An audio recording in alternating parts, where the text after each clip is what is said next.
여러분, 선거가 끝났으니 노예로 돌아가 주시기 바랍니다. 일본의 석학 오구마 에이지 교수가 정치 한계에 봉착한 한국 사회를 향해 외칩니다.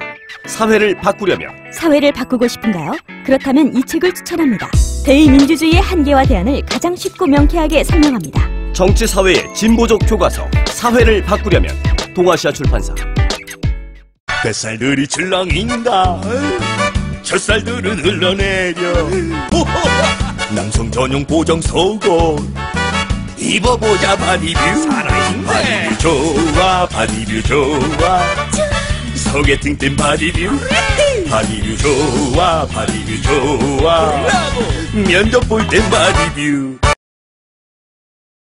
까다롭기로 소문난 딴지 마켓에서 가장 높은 평점과 가장 높은 재구매율을 기록한 상품, 유해화학 성분이 없는 약산성 식물 성분의 빅그린 투쓰리 샴푸입니다.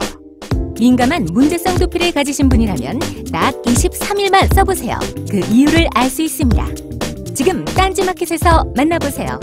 아이들을 위한 빅그린 베이비 4종 세트도 있습니다. 자세한 설명이 불필요한 세계적 음향기기 전문업체 하만그룹의 AKG 헤드폰과 JBL의 스피커가 딴지 마켓에 입점했습니다. 블루투스 헤드폰에서 전문가용 헤드폰까지, 휴대용 스피커에서 통합형 사운드바까지 최고의 상품을 은하계 최저가로 만날 수 있는 기회. 지금 바로 딴지마켓에서 만나보세요. 우리는 생각했습니다. 실외는 가까운 곳에 있다고. 우리가 파는 것은 음료 몇 잔일지 모르지만 거기에 담겨있는 것이 정직함이라면 세상은 보다 건강해질 것입니다. 그래서 아낌없이 담았습니다. 평산네이처 아로니아 친. 지금 딴지마켓에서 구입하십시오.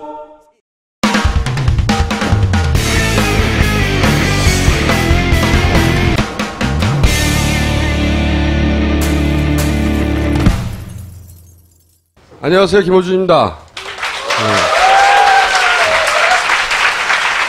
원래는 안녕하십니까, 김호준의 뭐뭐뭐 13회 시작합니다 이렇게 시작해야 되는데 KFC에서 연락이 왔어요? 닭 보내준다고? 협찬한다고? 본사에서. 네. 어떻게 된 건지는 저희가 한번 알아보는 중이고 미국 본사에 항의 한번 해보려고요. 하지만 이제 한겨레에서 이것을 본격 소송으로 갈 경우 예산이 드는데 그만한 돈이 없다. 그래요?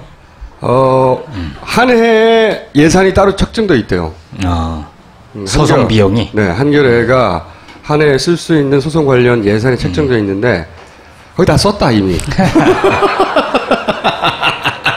저희도 모르는 소식을 어떻게 이렇게 잘 알고 계세요? 그래서 좀 참아달라. 그래서 뭐 제목을 바꾸기로 했어요. 제목은 파파이스로.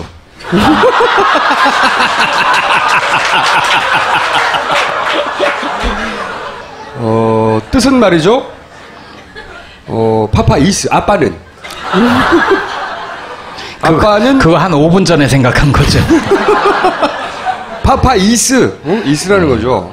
아빠는 닭을 좋아한다거나, 아빠는 고민이 많다거나, 또는 최근에 이제 아빠가 미안하다로.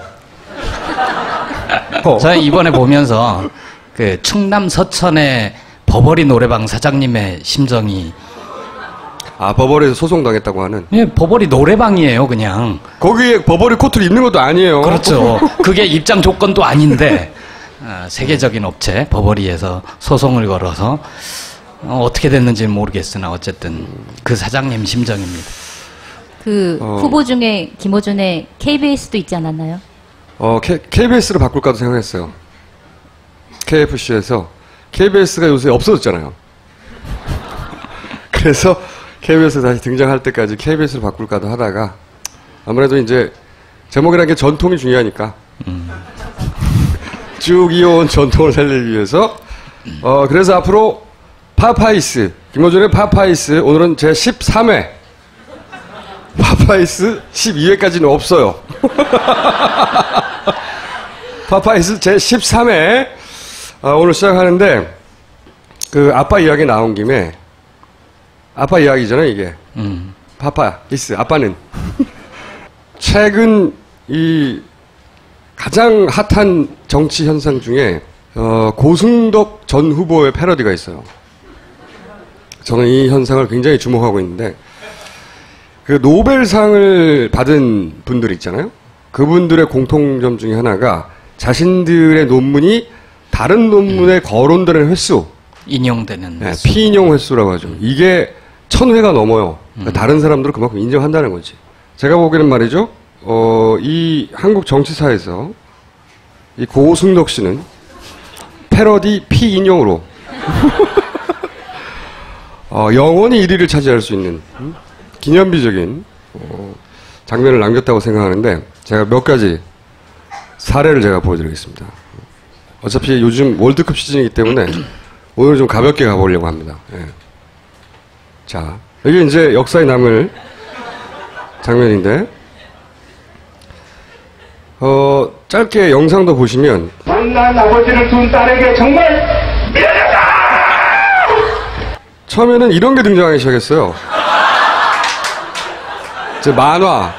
이게 제가 알기로는 피관 통키 맞죠? 예. 이런 패러디가 등장을 일본 만화 쪽에서 등장을 하다가 이게 미국으로 넘어갑니다.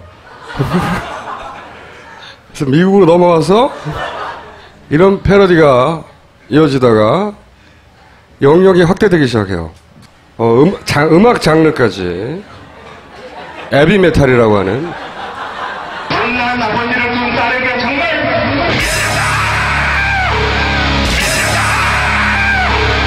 더 후트라고 하는 우리 만들었네요.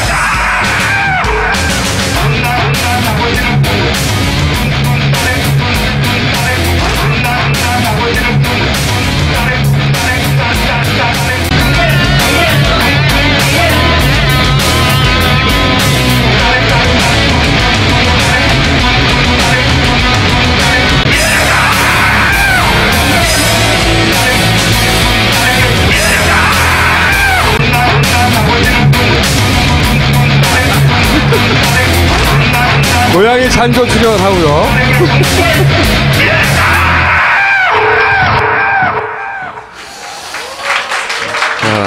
자, 굉장히 중독성 있어요 이거 듣고 있다 보면. 음악적 완성도 높습니다 이게. 그 다음에 이게 뭐냐면 이제 그 맥도날드에서 이벤트를 했어. 해피밀이라고. 이게 이제 어느 날 끝나버린 거예요. 근데 매장에 갔더니 해피밀이 없어. 그러자 안타까운 소비자의 마음을 표현해낸 작품인데 여기서부터 사실은 양상이 좀 달라지기 시작합니다. 뭐냐면 이때까지 조롱만 하다가 점점 고승덕 이 캐릭터를 이용하여 자신의 마음을 드러내는 점점 고승덕 전 후보가 귀여워지기 시작하는 거예요. 여기서부터 사람들의 마음속에 들어온 거예요. 어떤 분노나 증오 이런 건 사라지고 귀여운 캐릭터로 변하기 시작합니다. 그거는 선거 이후겠죠. 그렇죠. 선거 이후. 그러면서 이 영역이 이제 스포츠 영역으로 확대되기 시작해요. 스포츠 영역으로. 우리가 이제 친선전에 피했을 때 홍명보 감독 안타까운 마음을 이렇게 표현했고 이것도 뭐냐면 밑에 보면 오렌지 전사 고승덕이 5손가락을 펴보이며 네덜란드가 5골을 넣을 것이라고 외치고 있다. 마치 뉴스 기사인 것처럼. 네덜란드가 5대1로 이겼잖아요. 스페인에게. 축구 경기로 이제 넘어왔어요. 이 장르가. 월드컵으로. 그러다가 오늘 1대1로 비겼지 않습니까? 우리나라가 러시아와. 러시아 골키퍼가 알을 깠잖아요. 그 장면을 보고 어떤 사람이 이걸 만들었어요.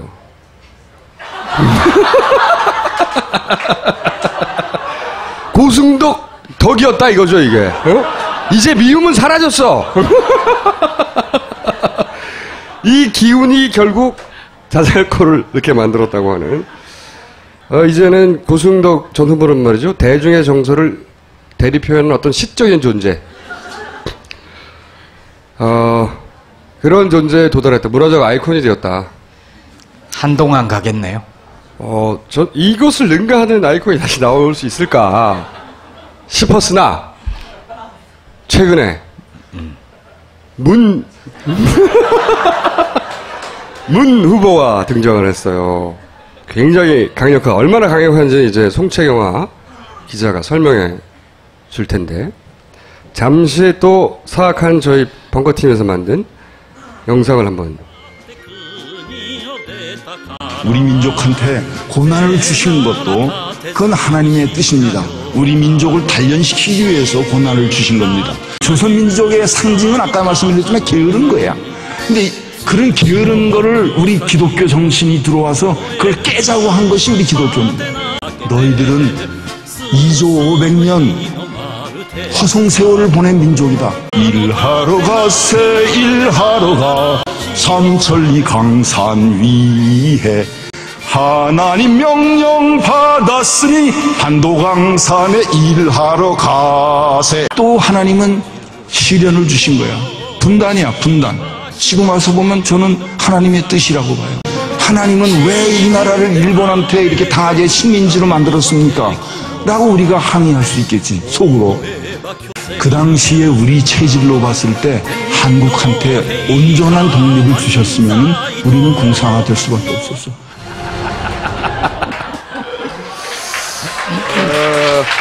우리가 그냥 포탈에서 기사로 보는 수준을 넘어서는 난리가 벌어졌다고 해요.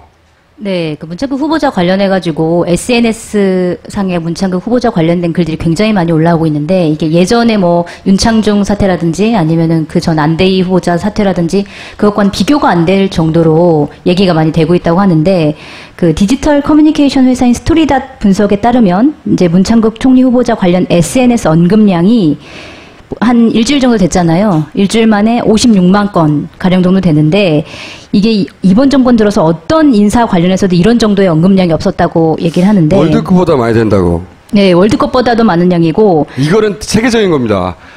월드컵보다도 더 많이 거론된다는 거예요, 지금. 네. 일본에서도 많이 보는 거 아니에요? 그럴 수도 있겠죠. 언급이 많이 되는 거죠. 네, 이름이. 네, 안대희 전 총리 후보자 같은 경우에 사퇴한 날 언급량이 32,000건 정도 됐는데, 문창극 후보자는 사퇴도 안 했는데 12일에 15만 건. 이게 전반적으로 봤을 때 안대희 후보자보다 한 6배 정도 많다고 합니다, 분량이. 그러니까 특징적인 거는 문창극 후보자와 함께 언급되는 인물 가운데 3위가 김기춘 비서실장. 그러니까 김기춘 비서실장에 대한 책임론도 SNS상에서 굉장히 많이 불거지고 있다, 이렇게 볼 수 있겠죠. 언론에 보도가 안 된다고 해서 사람들이 모르는 게 아니라는 거죠. 이 문창극 후보를 김기춘 비서실장이 꽂은 게 아니냐 하는 걸 직접적으로 거론하지는 않는데 다 아는 거죠, 그냥 사람들이.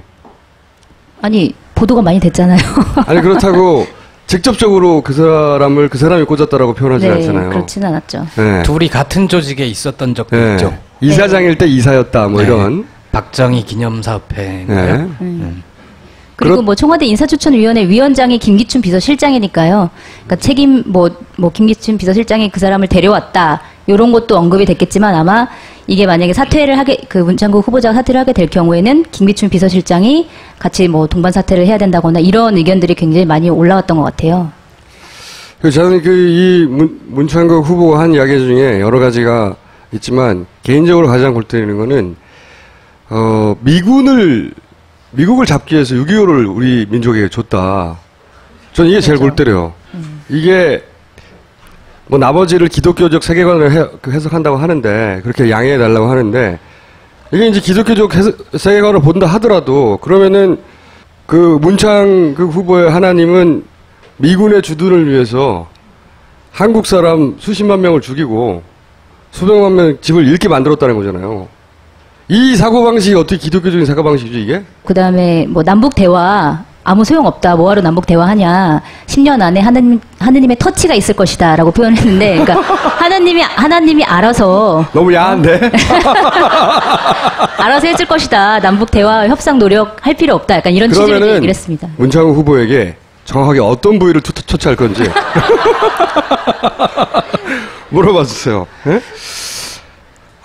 근데 이제 또 갑자기 끝까지 밀어붙일 것 같더니 서청원 의원이 자진 사퇴해야 한다고 는 식으로 기자회견을 갑자기 했잖아요. 네, 본인이 판단을 해야 된다. 그러니까 네. 어제 긴급 기자회견을 열어서 본인이 문장국 후보자는 본인 스스로 알아서 거취에 대한 판단을 해야 된다라고 얘기를 했는데 그 전까지는 계속 감쌌죠. 문창국 후보자를. 그랬는데 어제부터 기류가 이제 변화하기 시작했어요. 여러 가지로 해석해 볼 수 있는데 그 중에 하나는 이미 청와대에서 어떤 언지를 받았다. 청와대에서 우리가 너무 부담스러우니 새누리당에서 뭐 자진 사퇴를 하도록 얘기를 해달라라고 하는 언지를 받고 얘기를 했다라는 설도 있고, 그 다음에 너무 여론이 안 좋아지니까 이걸 어떻게든 수습을 해보려고 하는, 자기네들도 어차피 표결에 붙이면 이미 새누리당 의원들도 반대하는 의원들이 많기 때문에 어차피 안 될 거기 때문에 자진 사퇴가 당 차원에서도 낫겠다라고 판단해서 한 부분도 있을 테고, 그 다음에 이제 본인이 당대표 선거에 이번에 나가잖아요. 근데 거기서 가장 크게 얘기가 되는 게 뭐냐면, 이제까지는 새누리당이 청와대에 굉장히 많이 끌려다녔는데 앞으로는 새누리당이 할 말은, 청와대에 할 말은 하는 새누리당이 되겠다라는 그 당대표 후보 김무성 의원이랑 서청원 의원 둘 다 그걸 주장하고 있거든요. 본인들이 대표가 되면 우리는 청와대에 할 말을 하는 대표가 되겠다. 이런 취지로 좀 얘기를 한 걸 수도 있고, 한 3가지 정도 측면에서 얘기해 볼 수 있을 것 같아요. 또 실제로 여론조사 결과를 보면 어제치 결과인 걸로 알고 있는데, 네. 리얼미터 발표로는 그 새정치연합하고 새누리하고 그 지지율 격차가 2포인트도 안 되게 줄어들었어요. 네, 1.8%포인트. 이대로 가면 넘어가는 거예요. 역전. 새정치연합 아무것도 안 했거든요. 가만히 있었는데 역전될 위기. 박근혜 대통령 지지율도 부정평가가 50%가 넘은 게 이번이 처음이죠. 네, 이번 취임 이후 처음이고. 잘한다는 평가가 42.7%, 잘 못하고 있다가 50.2%. 그러니까 역전이 됐죠. 며칠 전에 6월 13일에 정점을 약간 역전되기 시작했고 지금 점점 더 차이가 벌어지고 있습니다. 그래서 저는 걱정이에요. 이 문창국 후보가 자진 사퇴할까봐. 참 걱정이 많아요, 저는. 자진 사퇴를 하지 않을 것이라는 의견이 대세더라고요. 왜냐하면 총리실 어제도 퇴근할 때 사퇴 절대 안 하겠다라고 얘기하고 퇴근했고, 오늘도 아침 일찍 출근하면서 굉장히 열심히 청문회 준비를 하고 있다. 아니, 근데 문창국 후보가 뭘 알겠습니까? 이게 이분이, 이제 스스로는 네. 하느님이 자기 자신에게 시련을 줘서 단련시키기 위한 과정이다. 그렇죠. 이렇게 생각할 네. 수 있는 거죠. 또 한편으로는 자기를 실제 청문회로 보내서 결국은 임명을 하려고 할지 안 할지는 문창국 후보는 모르는 거예요. 이 후보가 지금 현재 기준으로 알고 있는 거 그냥 열심히 준비해라. 라고 하는 아주 간단한 정보밖에 없는 거죠, 실제로는. 문창국 후보는 중요하지 않아요, 사실은. 그건 우리가 열심히 패러디 소재를 써먹으면 되고, 문창국 후보가 중요한 게 아니라 그 뒤에 있는 이제 힘, 어디로 가느냐. 예를 들어 저는 김무성 후보에 대한 견제가 시작됐다고 느끼는 게, 김무성 후보가 당대표 출마한다고 했을 때 그 즈음에 추정 60분이 김무성 후보와 관련된, 가족과 관련된 연관된 비리에 대해서 보도를 했어요. 이건 있을 수가 없는 일입니다. 만약에 김무성 후보가 100% 보호받고 있다면 타이밍상 저는 그렇게 생각해요. 그러니까 예를 들어 김무성 후보의 의도는 뻔하잖아요. 이제 차기는 자기니까.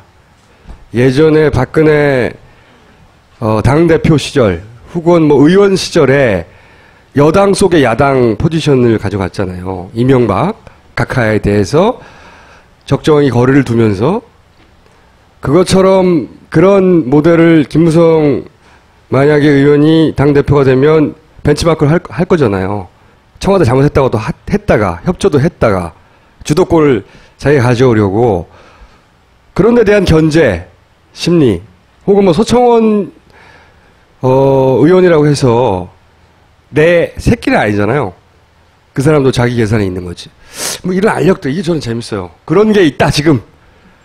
늘 권력 내부에 알력과 항상 갈등이 있죠. 있는 거죠. 네. 네. 지금 새누리당 분위기 보면은 7월 14일이 새누리당 전당대회예요. 그때 당대표를 뽑는데, 근데 당내 분위기를 들어보면 김무성 의원 쪽에 약간 기울어져 있는 상황이었어요. 그래서 김무성 의원이 사실은 비박을 대표하는 게 김무성 의원이고 친박을 대표하는 게 서청원 의원인데 지금 의원들 사이에서 이대로는 안 되겠다. 우리가 너무 친박에 기대서는 안 되겠다라는 의견이 굉장히 많아지고 있는 시점이었기 때문에 그러니까 서청원 의원이 생각하기에는 뭔가 좀 전환점을 마련해야 되겠다. 이런 생각을 했을 가능성이 있죠. 저럴 가능성도 있고요. 근데 이 정치판이라는 게 겉으로는 막 싸우는 것 같지만 뒤에서는 항상 자기들끼리 만나서 이 모색을 하거든요. 주고받을 걸. 그러니까 김무성과 서청원과도 만나고 그리고 김무성도 자기 살 길 왜냐면 견제가 들어오는 게 확실하니까 이 타이밍에 추정 60분이 뭐 이러면서 그리고 이제 이 둘에 대해서 적절히 거리를 두고 뭐 협상도 해야 되고 써먹기도 해야 되는 우리 김기춘 대원군 또 머리를 막 굴리고 있겠죠. 그러니까 국정원도 자기 사람을 바꾸자 버리는 거 아니에요. 민정도 자기 사람으로 총리도 자기 사람으로 그러니까 비서실장이 우리나라를 운영하고 있어요, 사실. 제가 보기엔. 고발당할래나? 아니, 그렇게 많이 알려져 있는데, 네. 그, 사실, 그 새누리당 내부에서 하는 얘기를 들어보면 이게 뭐, 김기춘 비서실장을 견제하려고 하는 얘기일 수도 있는데, 뭐라고 얘기를 하냐면, 그러니까 지금 사실 국정을 운영하는 건 박근혜 대통령이 아니라 김기춘 비서실장이다라는 얘기가 많이 나오는데 우리 대통령은 이렇게 멀리 나가서 네. 여러 가지 옷도 입어야 되고. 근데 그렇지 않다. 김기춘 비서실장 스타일 자체가 공주님을 모시는 스타일이다. 그래서 본인은 모신다고 생각하겠지 머릿속으로 한편으로는. 그래서 그렇게 합리화하겠지. 김기춘 비서실장이 하는 행동은 그 자기가 주도적으로 하는 게 아니라 박근혜 대통령의 의중을 매우 잘 읽고 그 의중대로 하는 것이다라는 의견이 새누리당 안에서는 많이 나오고 있죠. 웃기지 말라고 전해주시고요. 확인 안 되는 얘기예요. 직접 물어보지 않으면. 다 확인 안 되는 건데 분명한 거는 힘 막강하다는 거예요 지금. 어떤 사건이 생기도 날릴 수 없을 만큼. 그렇잖아요? 네. 사실 비서실장 날리지 않을 가능성이 크죠. 저는 끝까지 갈 것 같아요. 이 정권. 그 사람을 날리라고 말할 사람이 오로지 한 사람인데 날릴 권한을 가진 사람이 그 날릴 권한을 가진 유일한 사람이 이 비서실장으로 인해서 자기가 보호받고 있다고 생각하면 여러 가지 문제들을 잘 처리하고 그럼 안 날리는 거죠. 잘 처리하는데 지지율이 그렇게 떨어져요? 그렇기 때문에 날려야 되는데 제가 보기엔 사실 문창국 앞에 안대희 다 그 사람의 작품이잖아요. 그럼 벌써 날렸어야 되거든요. 못 날리는 거예요. 못 날릴 만큼 없어서는 안 된다고 생각한 그렇게 국정 운영이 돌아가는 거죠. 국정원장 사퇴할 때 얘기가 나왔었죠. 아, 진정한 톱은 그러니까요. 누구구나. 그래서 알게 된 거죠, 다들. 아, 이쪽이 톱이었구나. 어쨌든 문창극 후보자 같은 경우에는 총리가 될 일은 없을 것 같아요. 그러니까 사퇴를 하든 자진 사퇴를 하든 안 하든 청문회를 거치고 전 됐으면 좋겠다니까요, 제발. 청문회를 거치고 본회의에 표결을 할 때 새누리당 의원들도 찍지 않은 사람이 많기 때문에 이제 본회의를 통과할 수가 없죠. 표결을. 저는 이게 우리가 아무 문제 없다고 뽑았던 거의 1000만 명 이상이 뽑았던 이들의 밑바닥이라는 거죠. 사실 사석에서는 얘기하던 것들 자기들끼리를 들킨 겁니다. 속내를. 저는 그렇게 생각해요. 그렇게 생각하고 소위 조선 사람들이 그렇지 뭐 게으르고 뭐 미국이 어쩌고 일본이 어쩌고 이런 기본적인 사고방식을 가진 사람들의 속내를 진짜로 들켜버린 거지. 그래서 저는 총리가 됐으면 좋겠어요. 거꾸로. 어떻게 끝장나나 모르게. 김어준 총수가 지지 지원하는 문창극 후보. 이게 굉장히 센세이셔널. 한 표!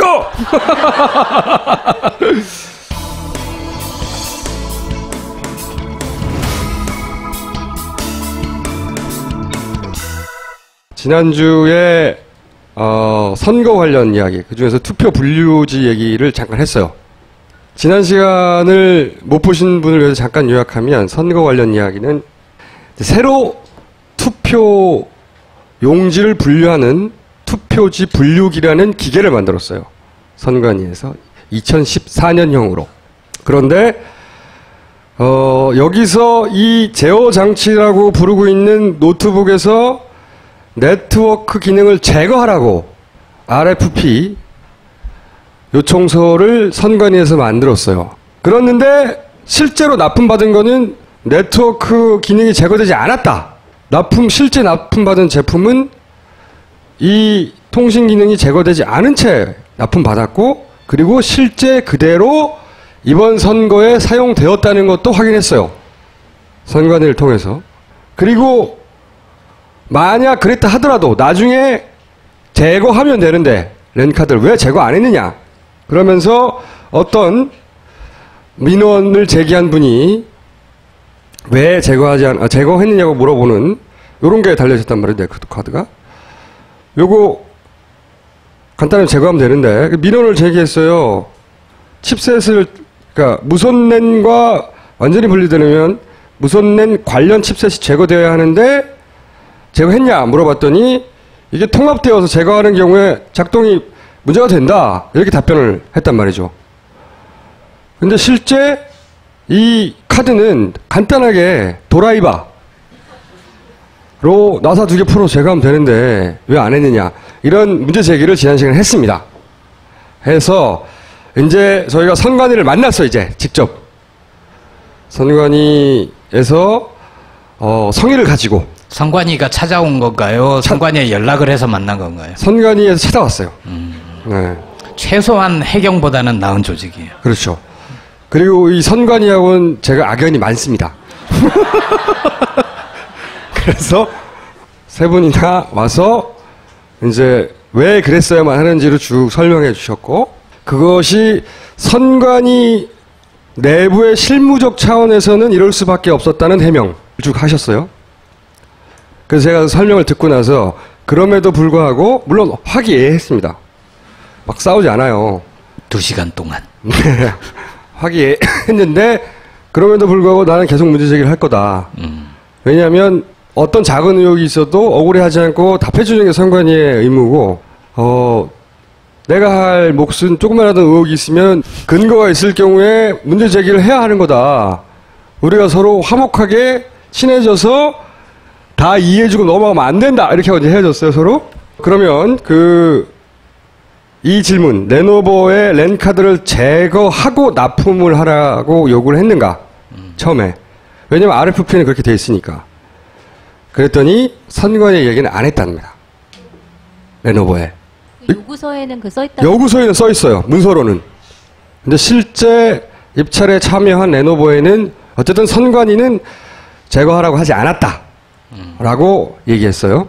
그러면서 왜냐하면 나중에 디세이블, 지난번에 얘기했던 펌웨어 디세이블, 소프트웨어적으로 차단하면 되니까 이게 이제 답변인데, 그리고 소프트웨어로 차단한 것으로 얼마나 충분한지 쭉 설명했죠. 하지만 제가 제기했던 문제는 그게 충분한지 충분하지 않은지를 떠나 그런 빌미조차 주면 안 된다, 제거해야 된다는 거였잖아요. 근데 저는 여기서 이제 이건 말이 안 된다고 생각해요. 이 답변은. 그 실무적인 입장에서는 뭐 소프트웨어적으로 끄면 되니까 라고 생각하실지 모르는데, 왜 말이 안 된다고 생각하냐면 분명히 제안 요청서에는 정확하게 뭐라고 돼 있냐면 통신 기능을 제거하라고 돼 있어요. 제거. 있는데 끄라는 게 아니고, 와이파이 그 무선 랜 카드에 기능이 있는데 꺼라 이게 아니고, 사실은 끄는 거는 이렇게 소프트웨어적으로 꺼두는 것은 이 제조사에게 요청할 필요가 없어요. 그건 자기가 끄면 되는 겁니다. 소비자가 그냥. 제안 요청서에 제거하라고 한 거는 물리적으로 제거하라를 집어넣은 거예요. 끼워져 있는데 소프트웨어적으로 끄라. 이거를 왜 제안서에 넣어? 자기가 하면 되는데 그냥 납품받은 쪽에서 이게 썼다면 제조사에게 빼라고 했던 거예요. 근데 실제로 요구하지 않았다는 거예요. 잘못된 거죠, 분명히. 이 제안 요청서가 만들어졌을 때 그 이유가 있었을 텐데 실제로는 그런 요청 안 했다는 겁니다. 공식적인 답변은. 왜 그렇게 물리적으로 제거할 것이 그냥 꺼두면 되는 걸로 변했는지 이것도 답해줘야 된다고 봐요. 그냥 소프트웨어적으로 끄면 되니까. 답을 안 했어요? 아니, 소프트웨어적 계속되는 답변은 소프트웨어적으로 끄면 되니까요. 굳이 소프트웨어를 사용할 필요도 없는 거잖아요. 이 장치를 그렇죠. 제거하면. 근데 제거하면 안 뜨는 거죠. 제거하지 않고 소프트웨어를, 그러니까 그걸 제어하는 소프트웨어를 굳이 사용하는 이유에 대한 걸 물어보진 않나요? 그래서 제거하지 않은 이유가 뭐냐, 아예 물어봤죠. 네. 난 바보가 아니야. 그랬더니 왜 우리가 인터넷 쓰면, 윈도우 쓰면 갑자기 윈도우 업데이트가 있습니다 이런 거 나오잖아요. 보안을 업그레이드 해주고 보안 패치라고 하죠. 패치. 뭐 드라이버가 더 개선된 게 나오고 뭐 이런 거 있잖아요. 나도 모르는 사이에 윈도우가 다운받아가지고 정품인 경우에 그런데 난 이 대목도 사실은 잘 이해가 안 갑니다. 왜 잘 이해가 안 가냐면 이 노트북이 선관위에서 일상적으로 사용하는 사무용 노트북이라면 이해가 가요. 하지만 이거는 스스로 노트북이라고 부르지도 않아요. 제어 장치. 1년에 한 번 꺼내서 쓸까 말까 한 선거일날 투표지 분류하는데 그 기능을 제어하도록 대만 활용되는 노트북이에요. 상시적으로 연결해놓고 보안 패치 같은 게 받을 필요가 없어요. 왜냐? 인터넷을 연결하고 쓰는 제품이 아니거든. 아예 이거는. 제어 장치 자체를 업그레이드 시킬 필요는 없는 거예요? 예를 들어서 뭐 투표지를 제어하는 어쨌든 기능이 있을 텐데. 투표지 개표 프로그램이 따로 있어요. 그거는 윈도우가 아니라 이 윈도우에 개표하는 프로그램을 깐 거죠. 그렇죠? 그러니까 뭐 이게 보안 패치를 계속 해야 되고 그럴 필요가 없다는 거예요. 그러니까 그런 이유로 이 랜카드를 제거하지 않았다는 하는 것도 실무를 하는 분한테는 납득이 되는지 모르겠는데 저는 납득이 안 돼요. 선거 오프라인 용도고 1년에 한두 번 사용할까 말까 하는 것이고 인터넷 상시 연결해서 사용하는 것도 아니고 개표장에서도 인터넷에 연결하지 않은 걸 전제로 하는 제품인데 뭘 자꾸 보안 패치를 합니까? 한 번 깔아서 잘 돌아가면 그냥 계속 잘 돌아가는 거예요. 변하는 게 없으니까. 그거 사무용이 아닌데. 맞죠? 그리고 이런 이야기들은 기본적으로 편의의 문제예요. 편의. 인터넷으로 보안 패치를 해야 하고 랜카드를 껴야지 연결이 될 거 아니야. 이런 얘기들은 뺐다 꼈다. 만약에 그게 꼭 필요하면 뺐다 끼면 되잖아요. 랜카드를 받아서 그게 필요할 때 끼면 되잖아요. 그런데 불가능한 게 아니라는 거죠. 정말로 보안 패치 필요성이 등장해도 끼면 될 거 아니에요, 그때. 그러면 또 뭐 그 얘기도 했죠. 1400대나 되는 데다가 그게 맨날 일어나는 일이 아니라니까. 그러니까 편의의 문제를 실무자는 말할 수 있을지 모르겠지만 지금은 편의의 문제를 논의하는 게 아니에요. 이 선관위 투표 과정이 과연 완벽한가를 따지자고 하는 의도는 편의만 따지면 인터넷 투표하죠. 그래놓고 소프트웨어적으로 가장 강력한 보안 장치를 걸었다고 말하죠. 계속해서. 맨날 깼다 뺐다 하라는 것도 아니죠. 한번 빼면 되잖아. 한번 우리한테 부탁하라니까. 제거하지 않고 납품받은 이유는 그렇다고 치고 왜 제거할 수 없다고 했냐? 제거할 수 없다고 했잖아요. 그 부분에 대해서는 미스 커뮤니케이션이 있었다. 이게 어떤 의미냐면 무선랜과 완전히 분리되려면 무선랜과 관련된 칩셋이 제거되어야 하지 않느냐. 이런 문장이라서 칩셋이라고 하면 기판에 있는 걸 의미하는 것이고 그러면 그걸 뜯어내면 작동을 안 할 거 아니냐. 그래서 칩셋이라는 단어 때문에 나는 무선 랜 카드라고 했다면 제거할 수 있다고 했겠지만 칩셋이라고 말했기 때문에 그렇게 답변했다. 혼동이 좀 있었다. 저는 이것도 사실은 고스란히 받아들이기 쉽지 않습니다. 왜냐하면 칩셋이라 받아들였다 하더라도 무선 칩셋은 무선 랜카드 위에 있는 거예요. 무선 관련 칩셋은. 그렇잖아요? 랜카드가 있는데 그 랜카드 위에 칩셋이 있잖아요.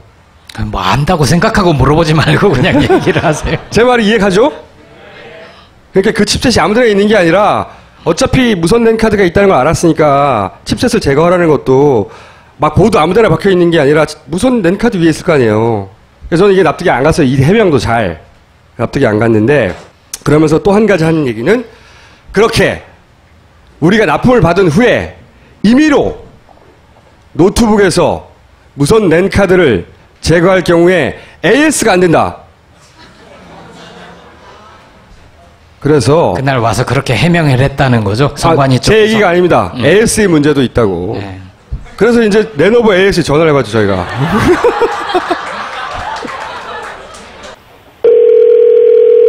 안녕하십니까? 예, 안녕하세요. 저는 레노버 U330 그 유저인데요. 유저 아니에요? 네네. 그 회사 저희 규정상 무선 랜카드를 빼야 돼서 네네. 그 PCI 타입 카드라서 네네. 그냥 드라이버로 뺐거든요. 아, 네, 뺐었고요. 네네. 예. PCI 카드는 지방에 있고, 근데 그 키보드가 잘 안 먹더라고요. 아, 키보드 잘 안 먹히시고요. 네, 뭐 다 안 먹히는 건 아니고 잘 안 먹는 키가 네네. 하나 있는데 이걸 네네. 좀 AS를 하고 싶거든요. 아, 그러시고요. 예. 지금 거주하시는 지역은 어디십니까, 얘네? 아, 서울이고요. 아, 서울이시고요. 예. 아, 그런데 무선랜 카드만 뽑고 네네. 그대로 덮어서 잘 쓰다가 그렇게 된 건데 네네. 그 친구가 그 뒷뚜껑을 열면은 AS가 안 될 수도 있다는 얘기를 들어서요. 아, 그건 아니고요, 얘네. 예. 네, 다른 유저분들께서 그 메모리라든지 따로 추가할 수도 있기 때문에. 예. 네, 그건 아니고요. 아, 그럼 무선랜 카드 지금 뽑아서 제가 했는데 그거는 뭐 무선 AS랑 관계는 없는 건가요? 네, 그건 가방에 없고요, 얘네. 땡! 뭘 더 들어? 이거 뭐 충분하지? 그 뒤에 이제 정말로 접수를 하고 난리 났어요.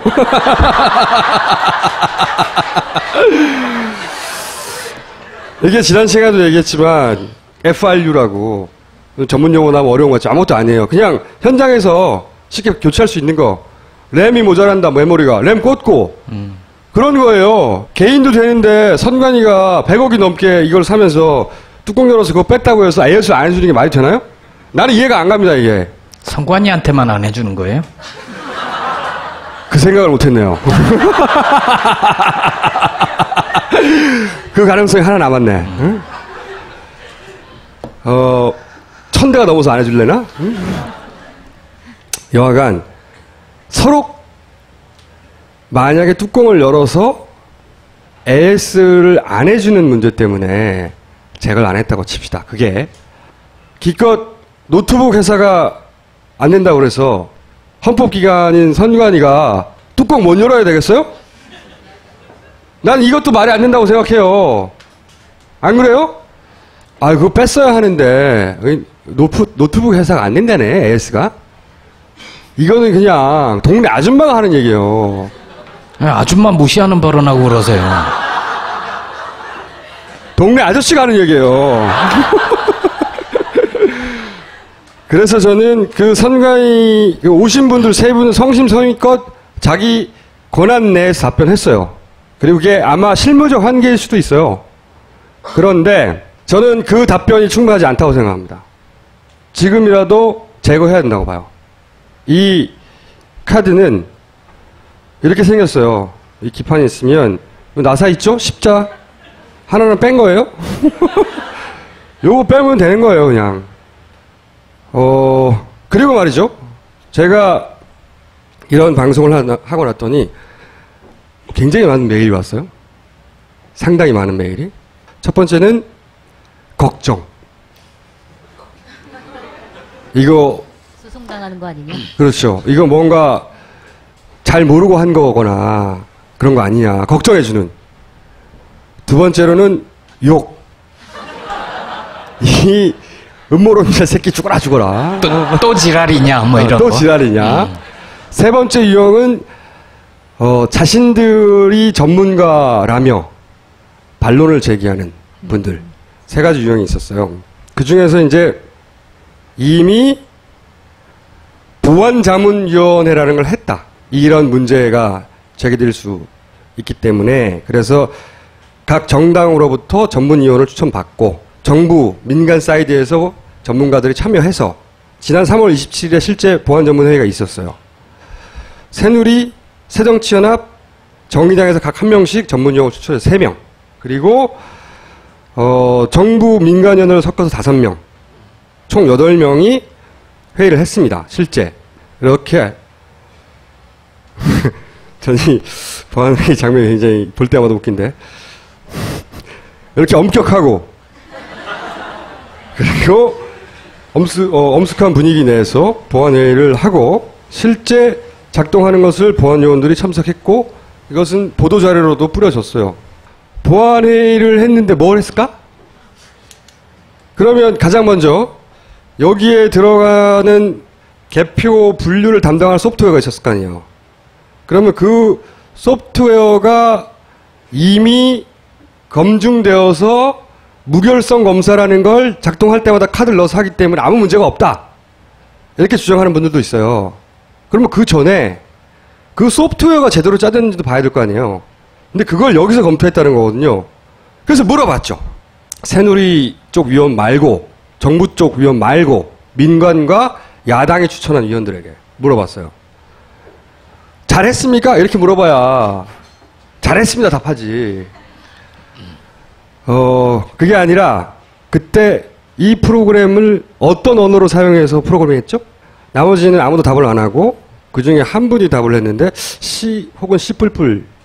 그러나 실제로는 아니다. 실제로 사용된 언어는 뭐냐면 델파이하고 비주얼 B.NET이라는 언어예요. 사실 프로그래밍을 하는 사람들이 이걸 헷갈릴 수는 없는 거예요. 프로그래밍을 할 줄 아는 분은 확 들어오실 텐데 몰라. 나 이걸 기억 못한다는 게 말이 안 된다고 생각이 드는데 그리고 자 소스가 이게 문제가 있는지 없는지를 들여다봤다면 자 라인이 얼마나 됐죠? 프로그래밍 짰을 거 아니에요. 100라인 수준이었나요? 1000라인 수준이었나요? 몰라. 그거 있을 수 없는 겁니다. 검토를 했다면 이게 정말 제대로 짜졌는지 문제가 없는 건지 라인 바이 라인을 검토했다면 그분들이 그런 능력이 있느냐를 따지는 게 아니라 그런 임무를 부여받아서 정말로 여기서 하나의 구멍도 없어야 된다고 치밀하게 따져봤는지를 확인해 보려고 했던 거죠. 근데 실제로 프로그램 언어를 본 건가요? 그렇죠. 소스 코드를 봐. 왜냐하면 프로그램이 잘 작동하는 걸 보는 건 의미가 없어요. 그렇죠? 보안 점검이라는 것은 눈에 보이는 단순한 프로그램이 아니라 그 뒤에서 이게 어떻게 돌아가고 있고 혹시 우리가 모르는 사이에 이 프로그램이 A 후보에 갈 걸 B 후보로 넘기는 작동을 어느 순간에 할 수 있는 거 아니냐 그런 의구심을 가질 때 그게 있나 없나를 체크해야 될 거 아닙니까? 그래서 예를 들어서 그런 것에 의심되는 특정 함수 콜이 있었더냐 없었더냐 물어보니 몰라. 아주 구체적으로 물어본 거죠. 보안 회의를 잘 했나요? 네. 이거 말고 거기 최소한 참석했던 분들은 추정하기로는 이것을 정말로 꼼꼼하게 따져봐야 할 야당 쪽의 추천 인사나 민간 쪽의 위원들이 사실은 선관위에 대한 신뢰를 가지고 있었을 수도 있죠. 충분히. 혹은 이 소스 코드를 사전에 줘서 검토한 게 아니라 당일 회의에서 검토했다고 하더라고. 그거 어떻게 앉아가지고 하고 있어요, 이거. 아무리 소스 코드를 읽을 줄 아는, 검토할 줄 아는 사람이라 하더라도. 그렇잖아요? 이런 분위기에서 이거 하면서. 그러면 이 소스 코드가 문제가 없다고 치고 일단 그게 이 기계에 이식되는 과정을 봤냐? 아무 문제가 없다고 쳐요? 그게 고스란히 여기에 컴퓨터에 담긴 건지 아닌지 확인해 봤냐고. 그거 확인한 사람 없어요. 봤다는 사람. 그래서 선관위의 설명은 그런 거 아니에요? 저거는 투표 보조 장치여서 그렇게 분류가 된 뒤에도 오류가 있을지 다 사람들이 검표원들이 유감 그렇죠. 검사를 한다. 그 질문은 제가 좀 이따가 왜냐하면 그런 사람도 있어요. 말씀하셨듯이 야 이건 기계 하나하고 이게 뭐 기계니까 오류가 있겠지. 오류가 있더라도 나중에 사람이 다 잡아낸다니까. 그리고 프로세스 전체를 봐라고 말하는 사람도 당연히 있고 그러나 그럼 전체 프로세스를 몰라서 제가 이거 한 건 올렸어 이러는 거냐? 아니다. 기다려 보시라. 그냥 이해하기 쉬운 거 간단한 것부터 얘기하는 거다. 그러니까 보안 카드를 끼워서 이 프로그램이 무결성인지 아닌지를 따지는 것은 사실상 지금의 검증 정도라면 별 의미가 없는 거예요. 애초에 그 프로그램이 문제가 있는지 없는지를 모르는데 그 상태에서 그 상태로의 프로그램을 변화가 됐는지 안 됐는지를 따지는 검사가 무슨 의미가 있냐고. 그리고 지난번에 얘기했던 바이오스니 펌웨어 얘기 이런 얘기는 이 무결성 검사하고 상관이 없는 거예요. 왜냐하면 이건 프로그램 무결성을 따지는 거지 그거는 부팅이 되기 이전의 문제 혹은 운영체제의 문제거든요. 운영체제에서 장치 관리자가 안 나오게 했다. 운영체제에서 장치 관리자가 안 나오게 했다. 이런 얘기는 이제 장치 관리자라는 용어도 생소하고 귀에 잘 안 들어오시는 분들도 있을 텐데 우리는 윈도우의 무결성을 검사할 수가 없어요. 왜? 이 윈도우 프로그램의 소스를 MS에서 공개 안 하니까 뭘 보고 비교를 합니까? 원래 윈도우하고 변화됐는지 안 됐는지. 그러니까 무결성 검사라고 하는 것은 여기에 심어져 있는 분류하는 프로그램이 원래 심은 대로 있느냐 없느냐. 제가 문제 제기하는 건 심기 이전에 그 프로그램 자체가 문제가 있느냐 없느냐는 제대로 따졌느냐 이런 얘기는 제가 물어본 것도 아니에요. 이거는 이 방송을 시작하기 이전에 이미 이 문제에 대해서 오랫동안 관심을 가진 소수의 일반인들이 있습니다. 그분들은 해당 분야의 전문가예요. 그래서 미리 문의를 하고 자기 돈 들여 전화해보고 답변을 얻고 이상해서 다시 선관한테 물어보고 일반인인데 이런 그 정당 추천에 일반인 그 위원들에게 전화해보고 그거 보셨나요? 천줄이던가요? 씨뿔뿔이었나요? 물어본 거예요. 자, 메일이 많이 왔어. 메일이 많이 왔는데 매일 해명 방송은 아니니까. 네. 칭찬하는 메일은 없었나 봐요. 칭찬하는 메일은 제가 읽질 않아요. 감사합니다 이런 거 읽질 않아요 잘. 이제 걱정하는 분들이 있어요. 걱정 안 하셔도 된다. 그런 메일 보내지 말라고 하는 거예요. 그런데 해명을 할 만한 반론이라고 할 만한 수준의 것도 있었어요. 뭐냐면 이제 펌웨어를 너무 컴퓨터 전문적인 얘기 나가니까 모르시는 분들은 걱정 안 해도 되는구나라고 받아들이면 돼요. 레노버 바이오스가 소스가 있어야 그걸 고치는데 레노버가 그 소스를 왜 주겠냐. 그러니까 말도 안 된다. 라고 이 바이오스 소스 관련된 일을 하는 분이 보낸 거예요. 일반적으로는 맞는 얘기예요. 소스가 있어야 고치지. 그런데 말이죠. 전문가의 세계는 깊고 넓은 겁니다. 그 리버스 엔지니어링을 하는 사람들이 있어요. 모르겠어. 뭔 말인지. 아니 모른다 그냥 들어요. 디어셈블 하는 사람이 있어. 캐체를 하는 거지. 조립된 걸 프로그램을 거꾸로 보고 컴파일된 프로그램을 이해하는 것처럼 고개 끄덕거리지 마. 그러니까 펌웨어를 디어셈블 해가지고 헥사 코드를 고치면 되는 거예요. 전문가들이 진짜로 그쪽 분야에 불가능한 일이 아니에요. 제가 이런 걸 할 수 있는 사람한테 들은 거라니까요. 그리고 뭐 또 무슨 욕하는 사람 중에 이 이야기는 왜 드리냐면 욕할 때 욕만 하라고. 그럼 한두 줄 읽고 말잖아. 욕 밑에 왜 욕을 하는지 길겠어. 그럼 또 읽어봐야 돼. 그 욕만 하라고. 이 선거와 관련된 이야기는 사실 앞으로도 계속 할 생각이에요.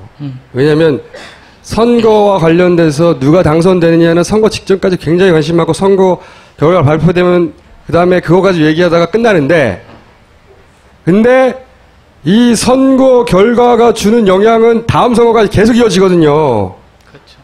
그런데 이 선거 결과가 정확하게 민심에 오로지 반영만으로 이루어진 건지 사실은 다음 선거까지 내내 따져봐야 되는 거야.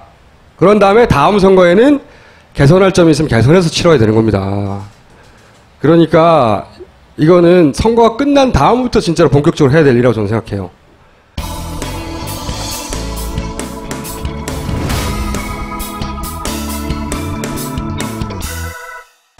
이 세월호 부분은 지난 시간에 선사나 또는 해경이나 업체가 해낼 수는 없는 그런 일들은 뭐가 있을까 따져보자고 했고 그래서 그런 사안을 하나하나 모아서 나중에 귀납적으로 어떤 결론을 향해 가보자고.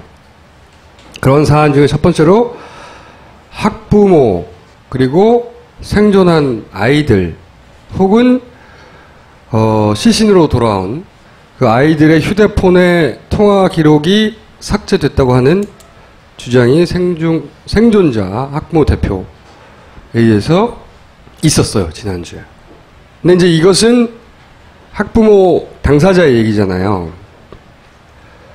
그러니까 이것이 혹여 너무나 큰 사건을 다 당했기 때문에 학부모들이 작은 사안에도 민감해하거나 혹은 실수로 삭제했을 수도 있는데 일부가 이런 주장을 하는 게 아닐까 이런 의구심을 가질 수 있지 않습니까? 그래서 제3자이자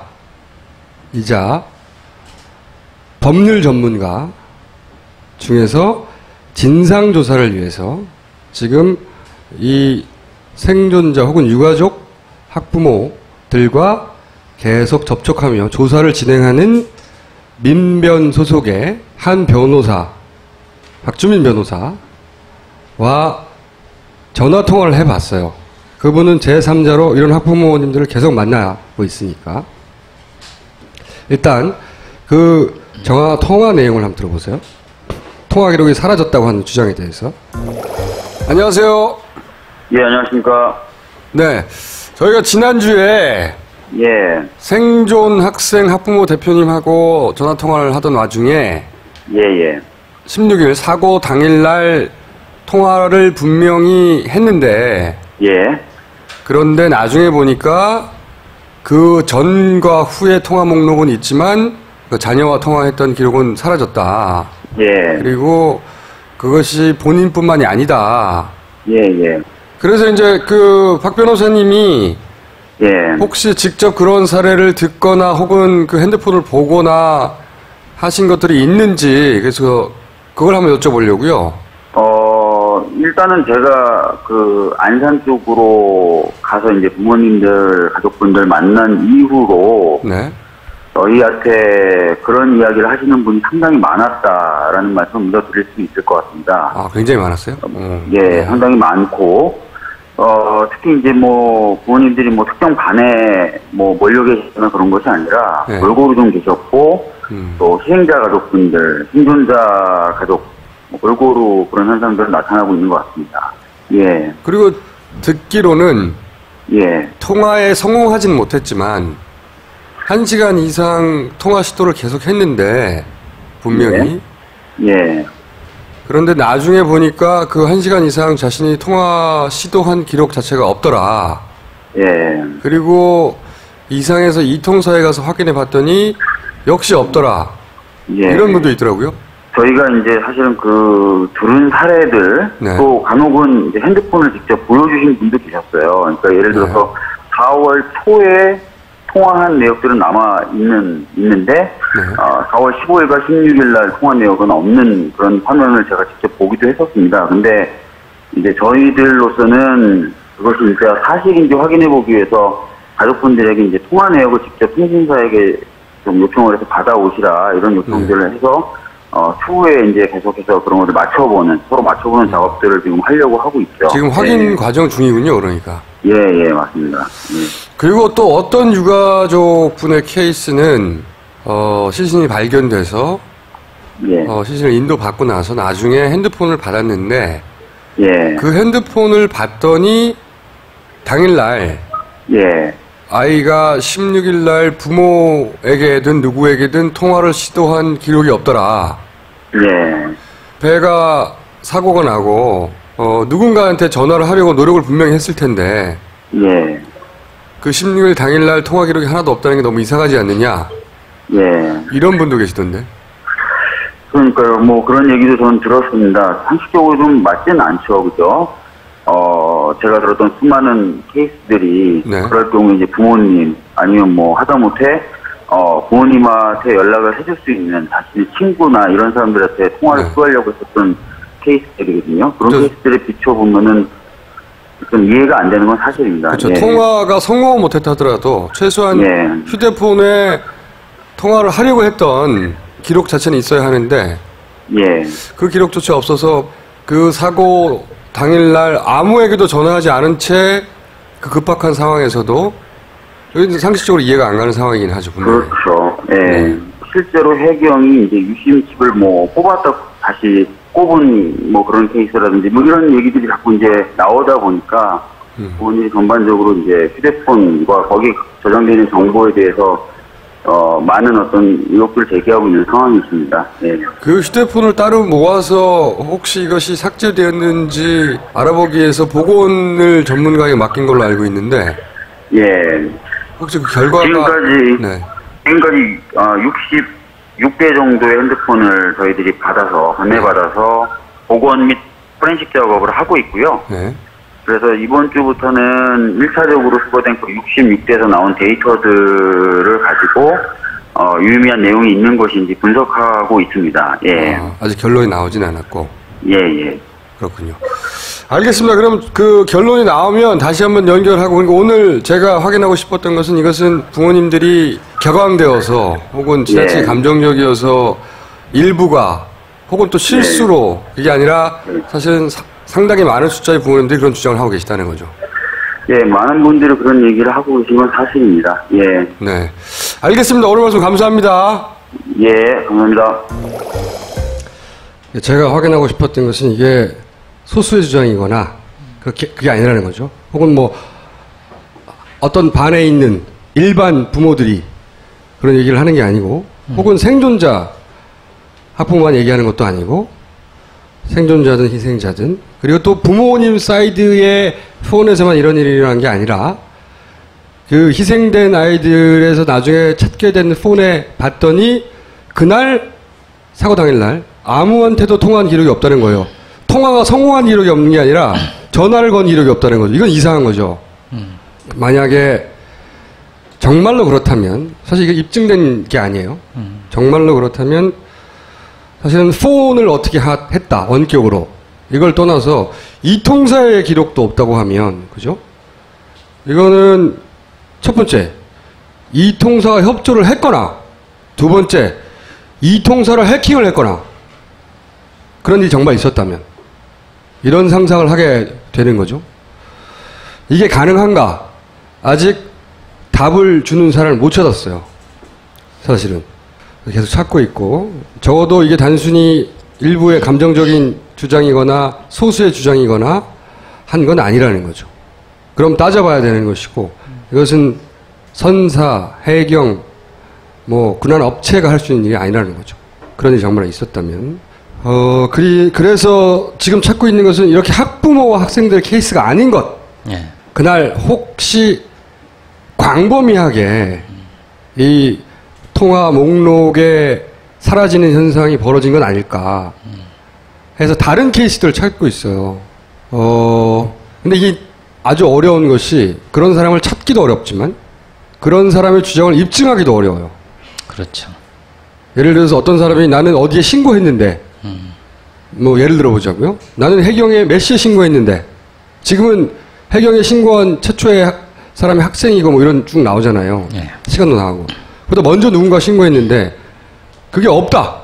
나중에 자기는 했다고 주장하는데 자기 폰에도 없고 예를 들어서 그런 그 신고를 받은 해경에도 없다고 그러면 없는 거 아니에요.